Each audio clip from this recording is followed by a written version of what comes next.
Without further ado, I welcome our speaker. Okay, Lumi, take it away. so let me know if I am not loud enough. Hopefully I can project in this gorgeous chapel. So I purposefully kept the date of the initial presentation. I think it's just awesome that I gave this talk just about 10 years ago when I was initially asked to kind of talk about my experience growing up in Romania and my experience with immigrating to the US. So the title "Life Cycle of a Chicken in Communist Romania" will talk about the chicken story. So we'll get started. So the chicken story. I grew up in Bucharest. It's a city. It's a very busy metropolitan town. But my grandparents lived out in the countryside, and basically farm community. Everybody had their own gardens, their own livestock, and very early on, as kids, we were very independent and walked all through the neighborhood, had lots of chores and tasks that to our kids right now, you might say, what were you doing at what age? So the chicken story is one where I was tasked by my grandmother to go and get our gas tanks filled. So you kind of carry, you see like the oxygen tanks, but full of gas, so bigger. And I had myself and my brother and my two younger cousins.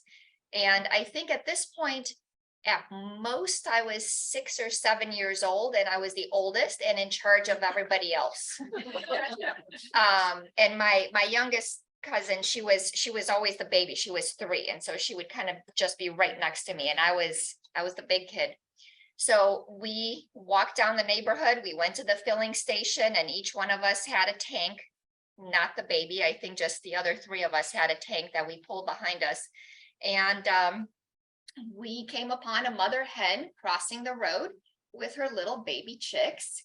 And of course, my brother and my cousin, the 2 boys, they're like, "Ooh, baby chicks, what shall we do?"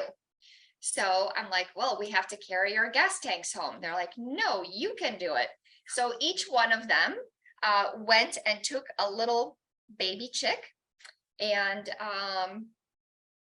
my brother carried it very carefully all the way back to my grandparents' house. And my cousin put his baby chick in his pocket. By the time we made it back to the house, only one chick made it. So anyway, we showed up with this little baby chick, and my grandpa said, "Absolutely not. This is not it's a non-starter. I have adult animals. You're not keeping a chicken here. So when your parents come to pick you up, she's going back with you to Bucharest." So we brought her back to the city. We lived on the 10th floor of a large apartment building, and we raised her there. And she was the cutest thing. At that time, really nobody had pets, mostly because you couldn't afford to have pets. So this was really unusual to not only have a pet, but to have a chicken in your 10th floor apartment. So she was cute, and she would wait for us inside of our shoes by the door. I mean, she was a real pet. It was awesome. And eventually we took her for walks to the park. So I figured out how to make a cute little harness for her, and we walked her down the street. And the old men sitting just on the main boulevard would say, "Do you have a license to drive that chicken?" So anyway, so we'll save the rest of the story for the end as far as our little chicken.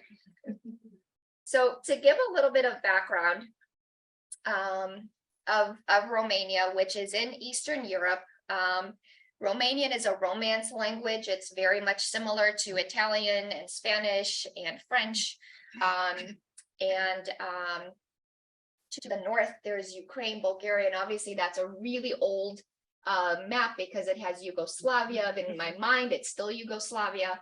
So Ceausescu, most people are familiar with his reign of terror, but initially in the 40s, Romania was a monarchy, and it was led by King Michael. And in 1948, the Communist Party took over, and they basically demanded that the king be abolished. So he abdicated, and a new constitution was made, and lots of changes occurred. But in the 60s and 70s, especially when Ceausescu initially took leadership, he was initially seen as a reformist. He was popular in Romania and abroad, and he was seen as someone who was just very revolutionary at that time. In the 70s, there was concern over the aging population of Romania, and there were a whole lot of reproductive freedoms that were being restricted. So abortion and contraception were restricted. And in the early, in the 80s, after he visited North Korea, he became obsessed with repaying the national debt. And his goal at that time was basically just to pay back all international debt. And that came with a whole lot of sanctions. In the 80s, this led to a lot of demolitions, building of high density buildings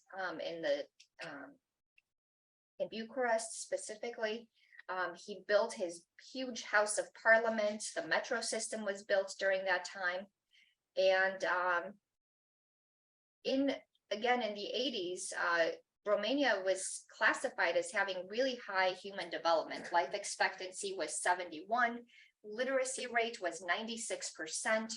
And once this whole economic change started happening in the 80s, the sanctions were weird. So electricity was rationed.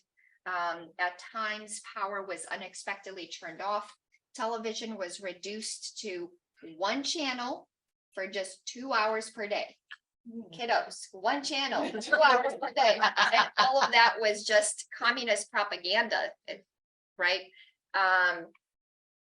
We had cartoons for 1 hour on Saturday morning, and it was Bugs Bunny and Tom and Jerry, which I still totally love. Our gas and heating were turned off. Basically there was just a whole national control over the society, including the security agents, Securitate, censorship, keeping tabs on a large segment of the population. And at one point during that time, 1 in 3 people were informants of the secret service, the Securitate. So, those are the times that I grew up in. So these are my parents, some family history. My mom was born in 1948. My dad was born in 1943. Early on in their careers, they were really important members of the society. My dad was a veterinarian. When they got married, because veterinarians were really only for large farm animals rather than small pets, because no one had pets, he would actually have to drive out to the outskirts of the city to continue his job, and eventually switched and became a chemist and started working for one of the large lactate factories in Bucharest.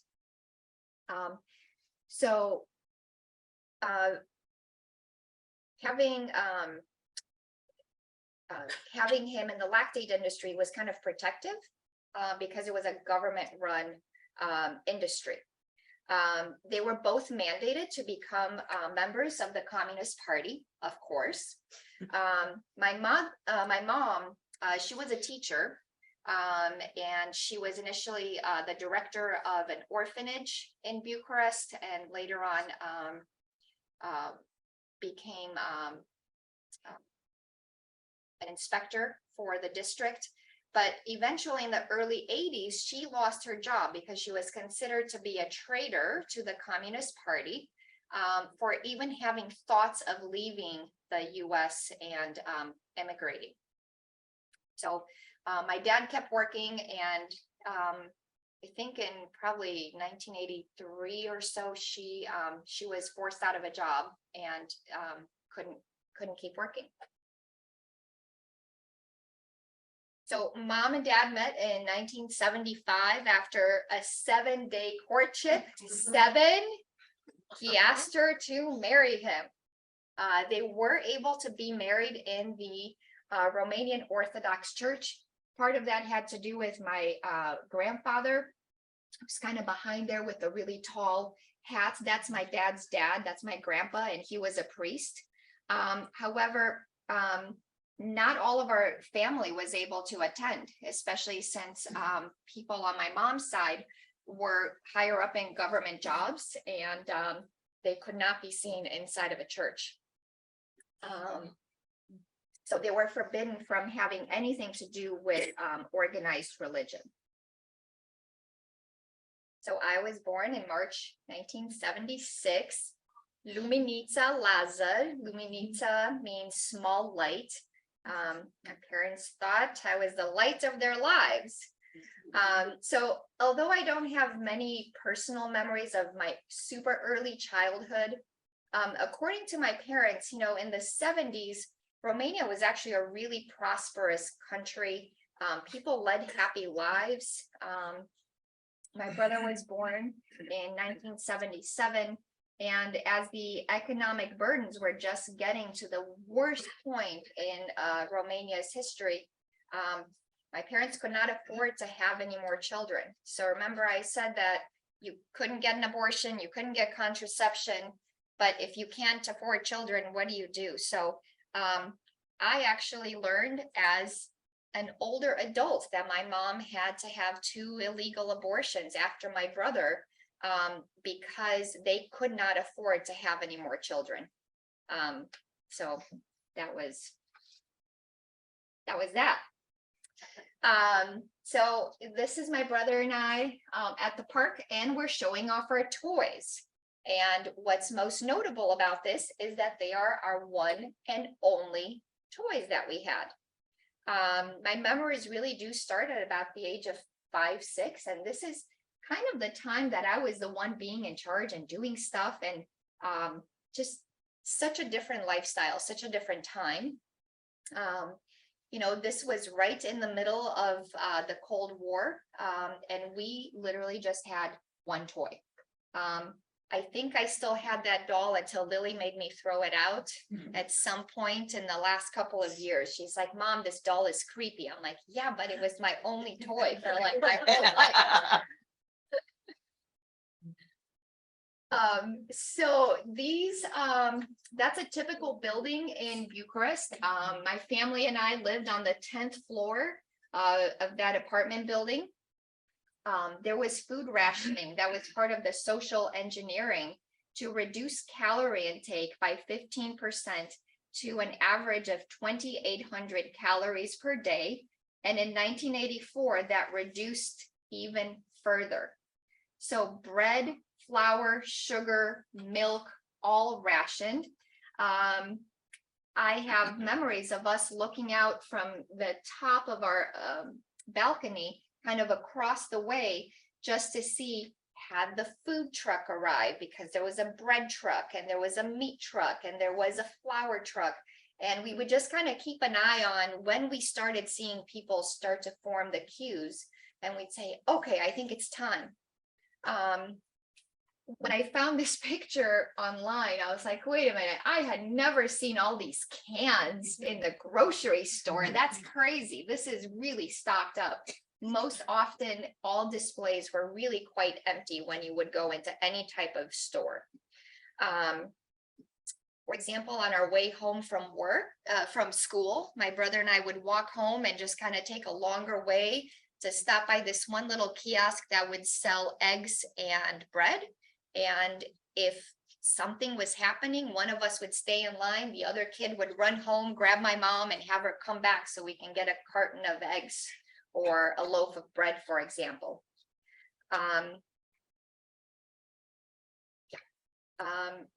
So hot water, we had 1 day per week, at most in the apartments. As I said, unannounced power cuts pretty much at any time of day. The number of times that I have gotten stuck in an elevator, I don't even want to know. It kind of causes you like a whole lifelong relationship with elevators. The other thing is that Bucharest sits on a pretty active fault line in terms of earthquakes, and the city was hit by several powerful earthquakes and is still an active earthquake zone. In 1977, a really large quake hit the capital, collapsed many, many buildings. At that time, I was 1 year old. My mom was pregnant with my brother, and it was really harrowing for her. Following the quake, there was just large scale demolition throughout the city. So rather than trying to rebuild, just massive demolitions everywhere. Then in 1986, we had another really large earthquake, probably in the 7-ish range. Not as many collapsed buildings at the time, but I do very vividly remember trying to make it down from the 10th floor, you know, barefoot, down the stairs, glass all over, just trying to get out of the building and to make it across the street for safety.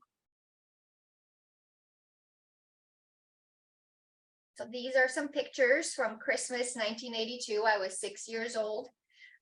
In my head, I felt like an adult at the age of 6. And I know that most kids really say, oh, I know stuff, but I really did. I was, you know, you're kind of forced to grow up a lot faster. I heard a lot of conversations around me that I knew I should not be privy to. What's the youngest kid in here? Okay, I figured out there was no Santa Claus at the age of 6 because there were really no presents to be had, even though my parents tried really, really hard.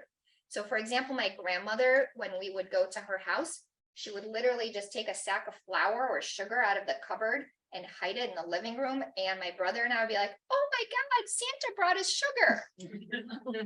And we were for real excited about sugar and flour. I figured out that that was not, you know, the real Santa.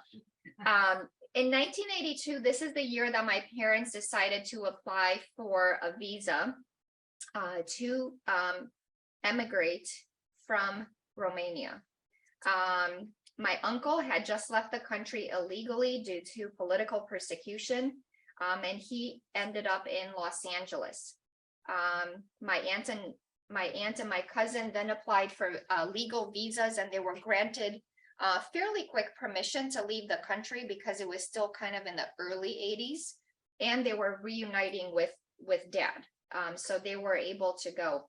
We waited another 5 years to be granted permission to leave. And there were really not that many visas that were being granted at that time.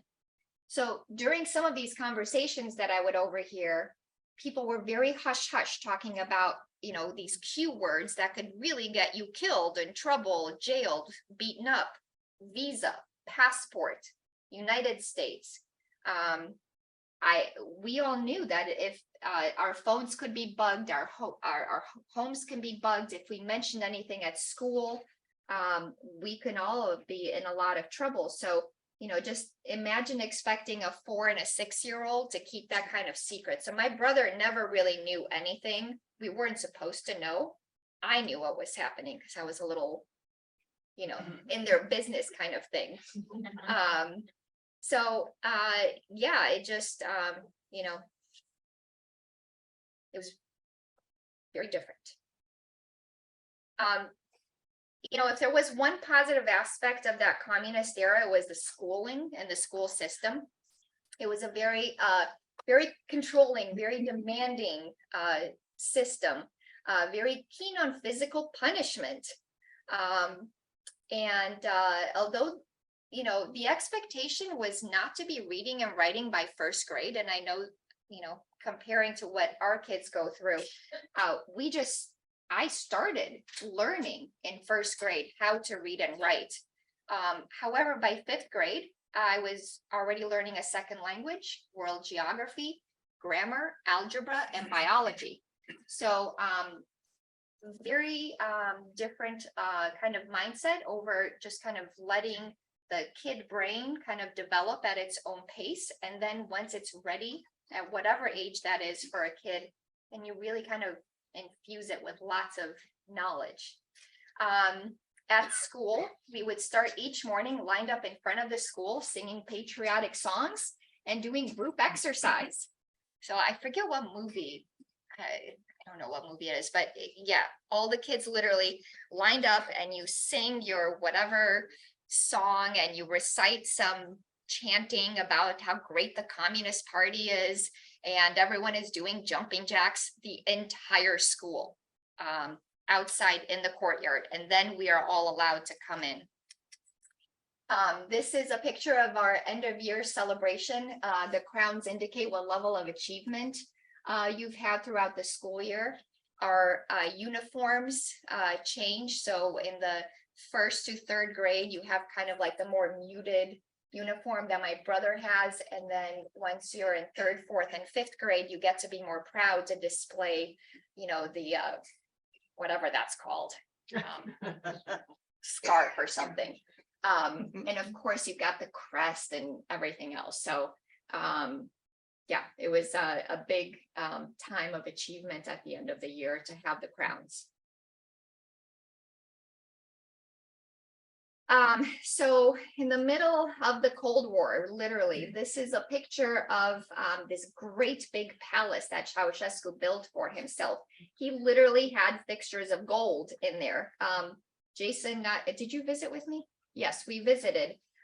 Yeah, actual gold inside of this giant palace.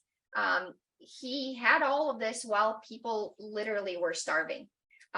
Buses were overpacked. This was the only mode of transportation. It was either really rundown buses or kind of like a trolley system.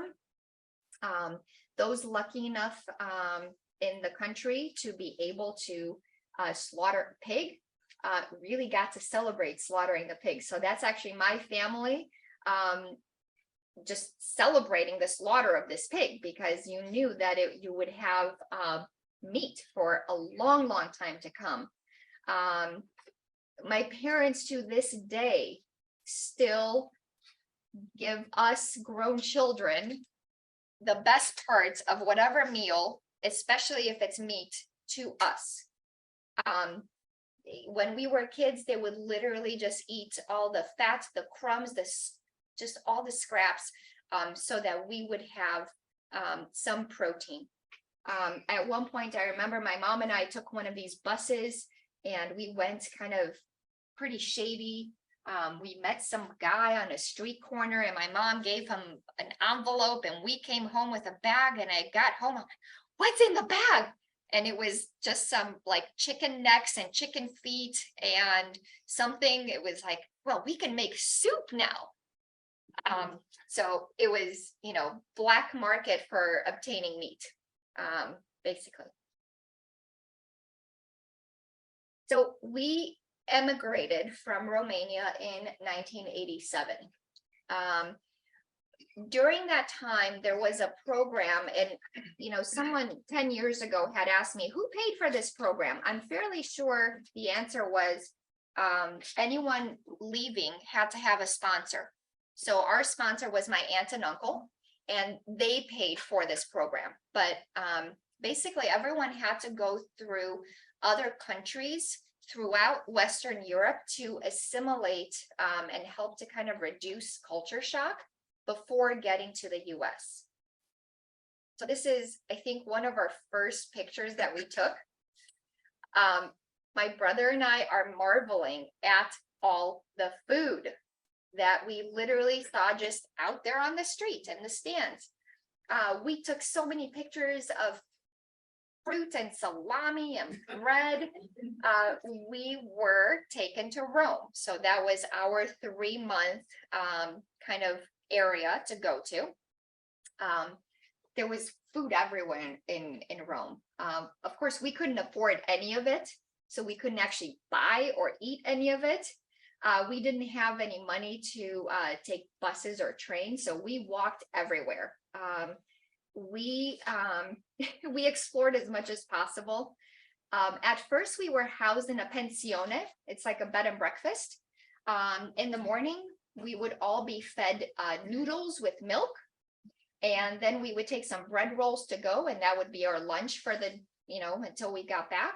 And in the evening, we had more of the same noodles, and this time they put some kind of pasta sauce on top. And basically, we lived on pasta while we were there. It's cheap, and you can feed a whole bunch of people.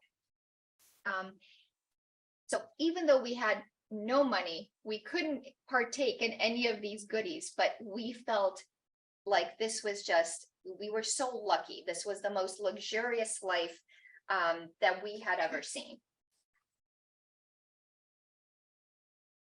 So after spending 2 months in the pensione in the heart of Rome, we were then transferred to a camp, immigration camp on the outskirts of the city.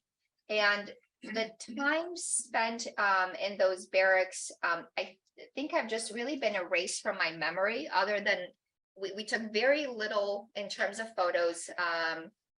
So yes, the whole thing of photography, I take a lot of photos. For those who know me on Facebook, I document things, and I think I really take that from my parents, because in my mind, without photos, my memory may not be the same as it is in a year or 10 or 50 from now. So I love photography. But we took probably just this one photo in the barracks. And part of that is because it was just, I think it's the body's own way of protecting itself. It was not a good place to be. As much as I truly remember the good parts of visiting Rome, I think that being in the barracks was quite traumatic.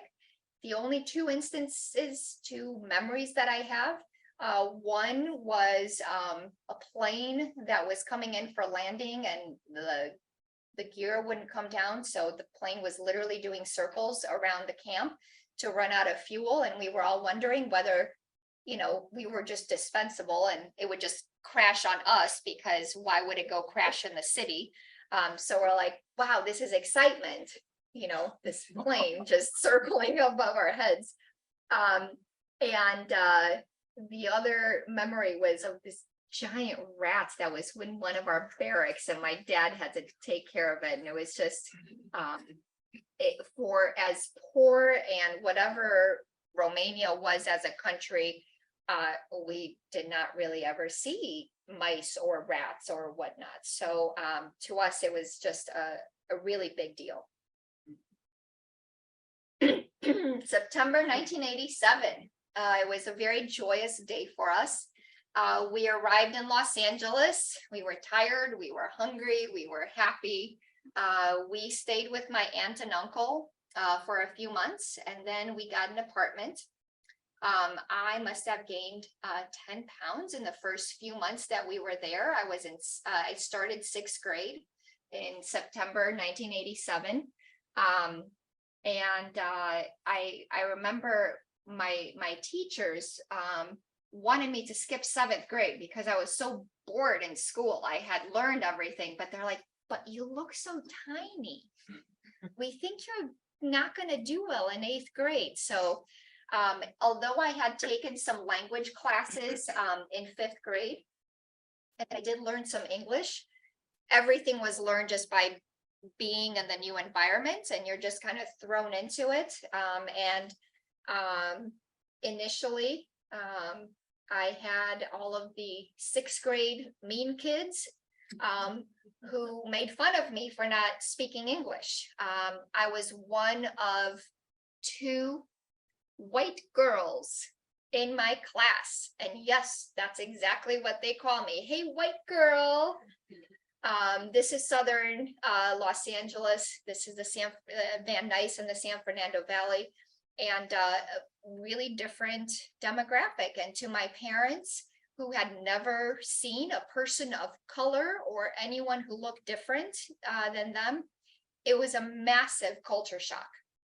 And so our activities were super duper restricted, and you know, we were not allowed to have a friend or to go to anyone's house or to go to any birthday parties. It was a whole lot of fear, especially from my mom's standpoint, in terms of protecting us and, you know, how best they could.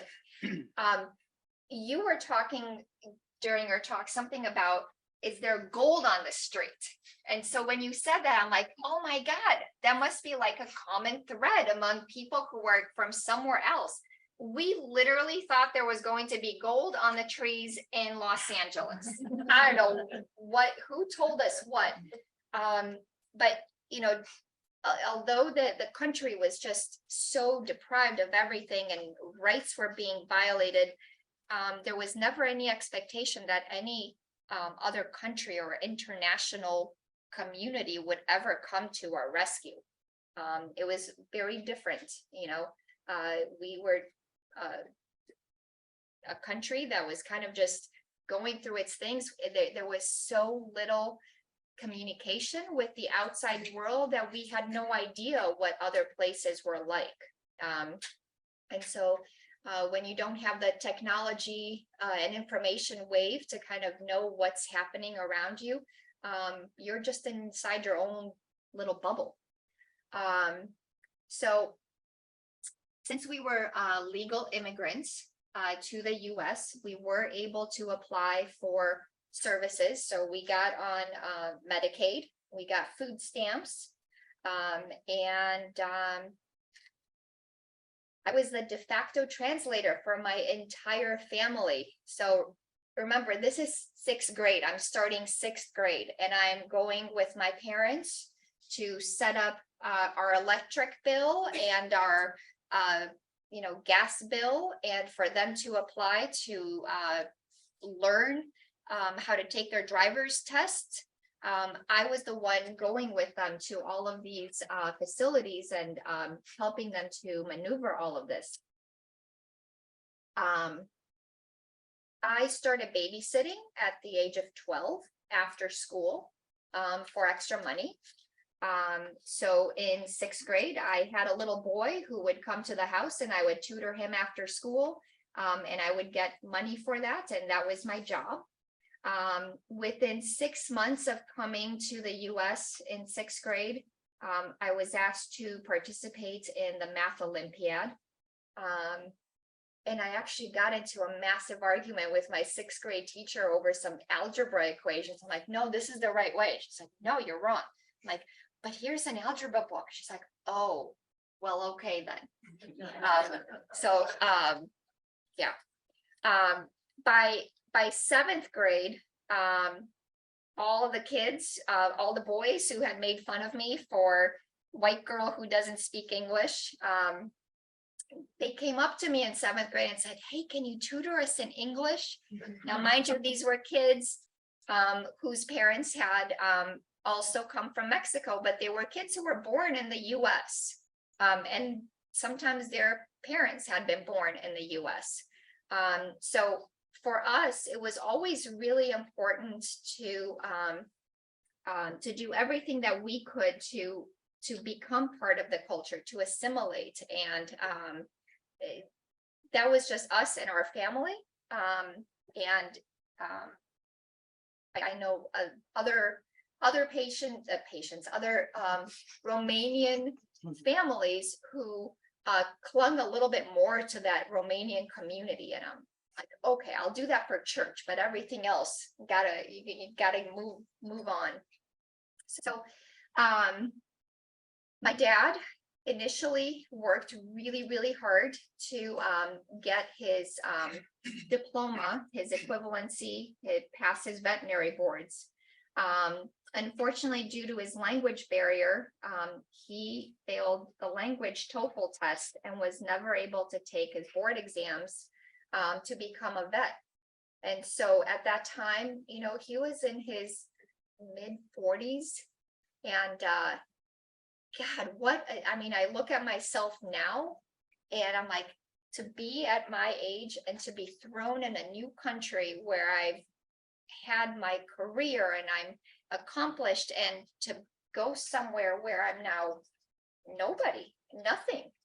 So my dad had to just get whatever kind of job. He worked in heating and air conditioning. He worked as a veterinary assistant. He worked in construction. He did all sorts of jobs. This is our very first Halloween in 1987. We did not have Halloween in Romania at that time, but now it's like an international phenomenon. So now my cousins absolutely know about Halloween. We moved from Los Angeles in 1989, and somehow we ended up in Glenview.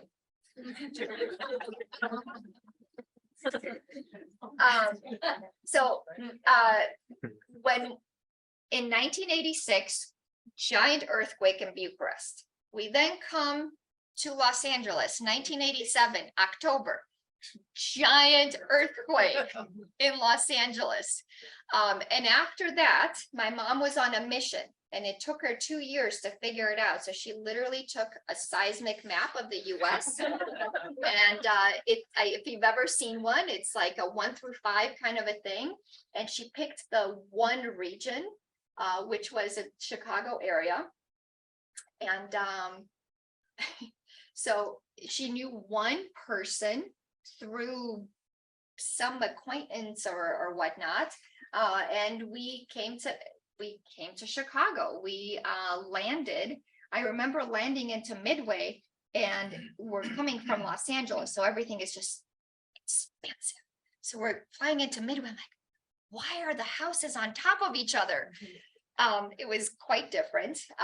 We stayed with some friends in their apartment in Chicago for a couple of weeks until we found an apartment that thankfully we ended up not getting. It was on like Dempster and Milwaukee. I would have ended up at Main East. However, on the day that we went to move in, the entire apartment was infested with cockroaches. Oh, So now I'm in, incoming 8th grader. Okay, incoming 8th grader. And I have to figure out how to call the health department and how to get our deposit back on this apartment that we had already paid the deposit on, because my parents didn't know how to do it. When we came to Illinois, my mom started working as a daycare teacher. They thankfully recognized her college diploma. However, due to a language barrier, she was only best suited to work with the little ones. And of course, one job was not enough to make ends meet. So she had other jobs. She always had 2 jobs. She was babysitting. At one point, she worked at Burger King. I think that's the Burger King uniform. She worked as a hair shampooer at Teddy Kossoff. And Lily Catherine, come and sit in the front row.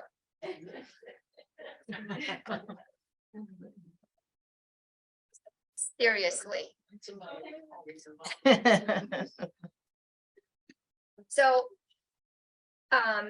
after the 1989 revolution, where Romania basically overthrew Ceausescu, we still have the Time magazine from that time, where he's on the front cover of Time, all dead because they basically shot the entire family execution style. I don't think that's done anymore, but it certainly was done in 1989.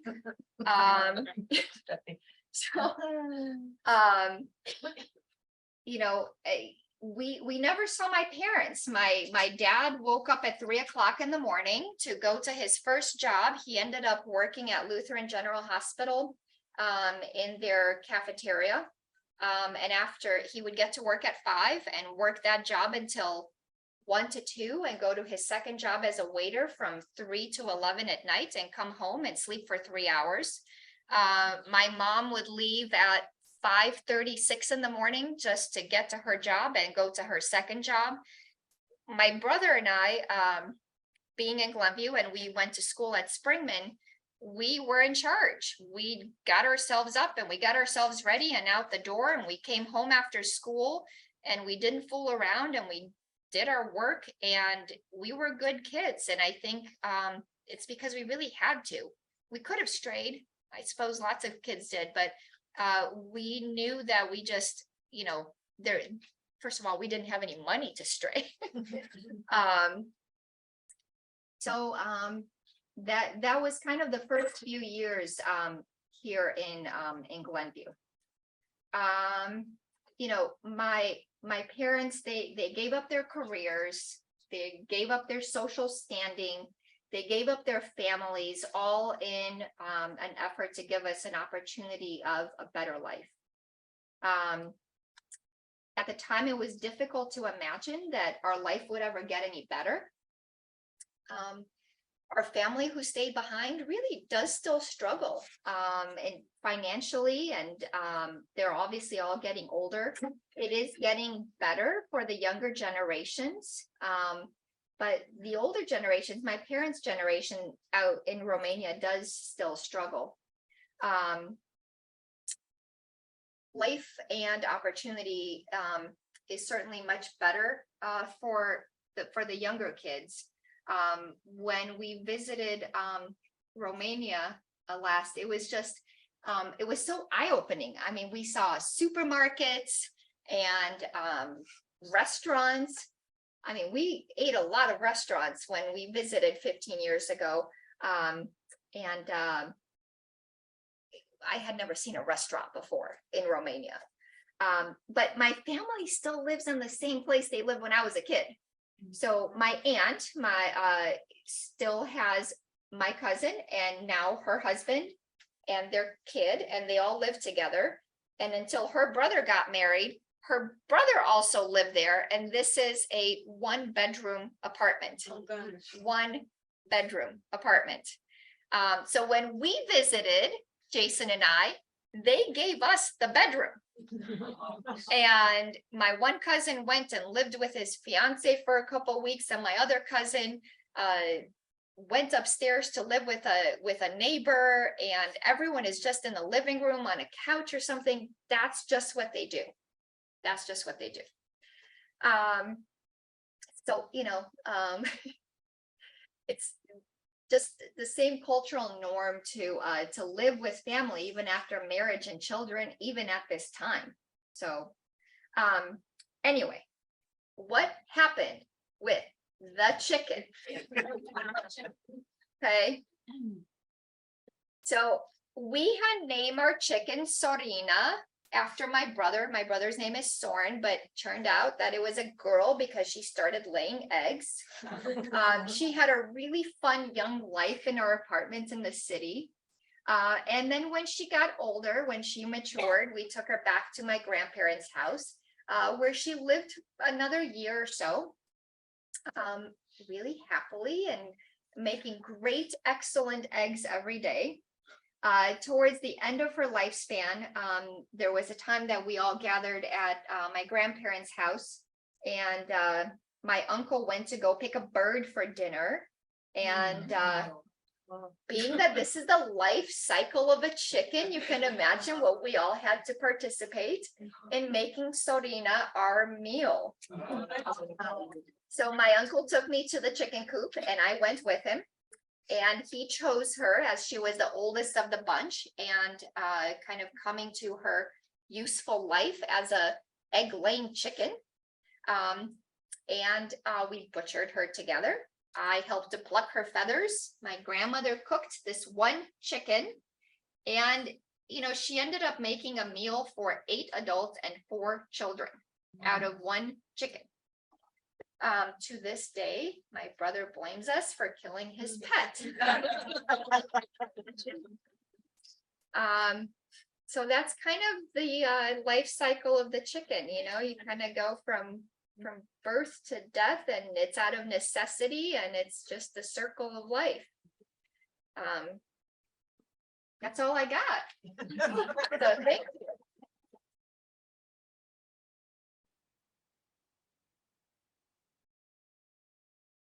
Yes. I had a chicken once, and then my grandpa, your dad, crushed him in a door. It was a mistake. It was an honest mistake. Yeah. What are your parents doing now? So obviously they're retired. My dad just turned, well, is turning 80 next Tuesday. My mom is 75. They're retired. They live in Prospect Heights. And thankfully they take turns having medical problems so that I can deal with one parent at a time. Yeah. You're well educated, you're a nurse, who paid for all of that? Me and loans. So me. For whatever reason, at least whether, you know, when I went to Glenbrook South, I don't think that I ever knew of a counselor, right? I never met with a counselor. I remember there was one day where a bunch of colleges came and you looked around and you said, oh, I would like to go here. I'd like to go here. I'd like to go there. Not a ton of information about how to apply for grants or scholarships. Really no assistance in that regard. I did the entire college application process 100% on my own.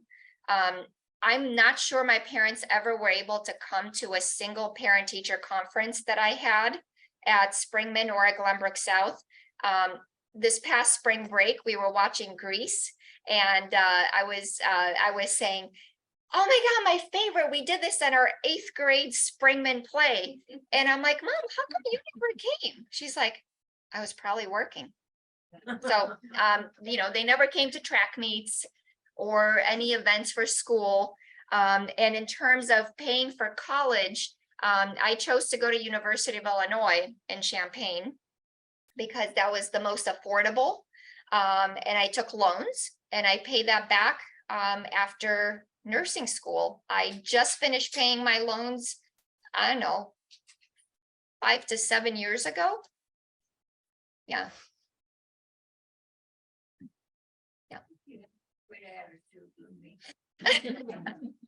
We don't really have a choice sometimes. Any other questions? Yeah.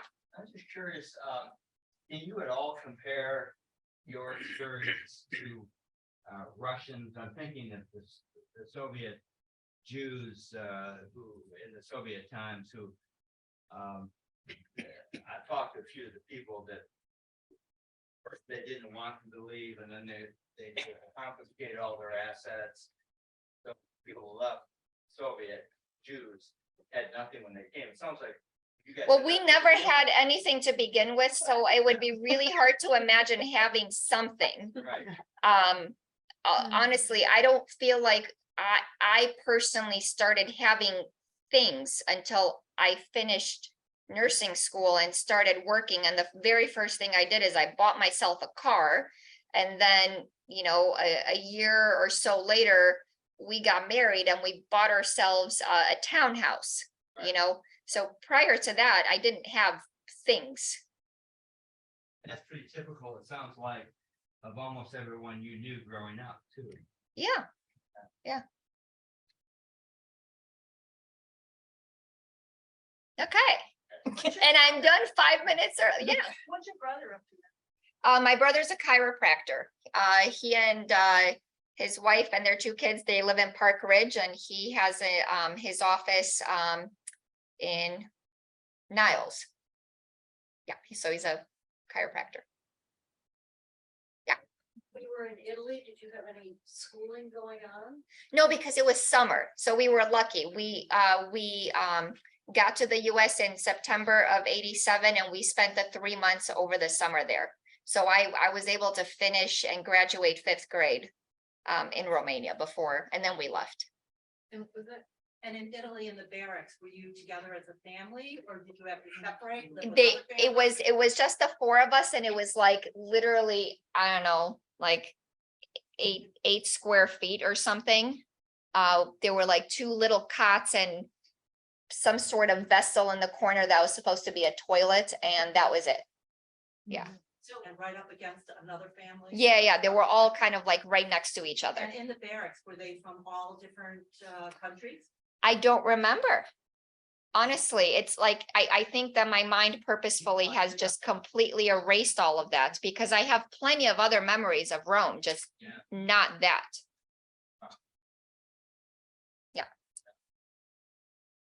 Stay in Rome, that was a requirement of who, the United States government? Yes, Okay. yeah, it was a requirement of the US to force us to kind of assimilate a little bit and have less of that. You go from extreme poverty and nothingness to at least, even though you couldn't afford it, at least see what the possibilities are. Yeah, so it was part of the I've never heard of that. US. Yeah. Okay. Thank you. Super duper special. Super special thank you to the lovely ladies of my book club who came to support me, and we are now off to our club at a restaurant somewhere.